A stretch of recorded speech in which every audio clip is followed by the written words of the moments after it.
현대 기아차 파업, 코앞. 현대차와 기아차 노조가 파업안을 가결했습니다. 다음 달 파업이 진행될 가능성이 높아졌다는 뜻인데요.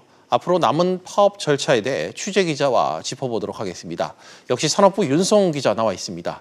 윤 기자, 현대 기아차 노조 파업에 진짜 들어가는 겁니까? 아닙니다. 합법적인 파업을 위해서는 중앙노동위원회의 쟁의 조정 결과를 기다려야 합니다. 중노위의 조정 중지 결정이 내려져야 합법적인 파업이 가능한데요. 조정 중지는 노사가 충분히 협상했음에도 합의에 이르지 못할 경우 중노위가 내리는 결정입니다. 이 결정이 내려지면 노조는 파업권을 확보하게 됩니다. 이런 가운데 현대차 노조는 내일 쟁의대책위원회 출범식을 갖고 본격적인 파업의 준비에 나설 계획입니다. 현대차 노조가 실제 파업에 나서면 8년 연속 파업에 나서게 되는 겁니다. 네, 파업 결의 배경이 궁금한데 현대기아차 노조 파업을 하려는 이유가 뭡니까? 네, 임금 및 단체 협약에서 주요 쟁점을 놓고 노사 간 입장차가 워낙 크기 때문인데요.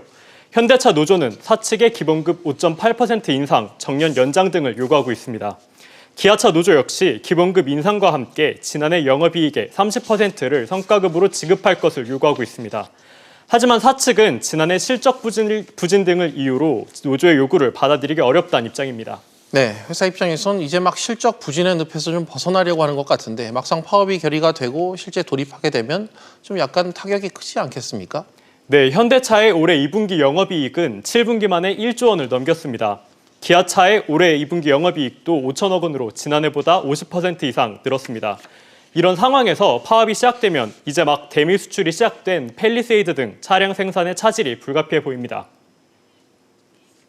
올해는 상황이 좋지 않고 또 신차의 효과도 있어서 활성화시켜야 되는 단계에서 생산성도 올려야 됩니다. 이런 단계에서 노조 파업이라는 것은 최악으로 가는 부분이기 때문에 기자, 다른 완성차 업체들도 파업 수순을 밟고 있다고요? 네, 한국GM 노조는 지난주 중노위에 쟁의 조정을 신청하며 파업 준비에 들어갔습니다.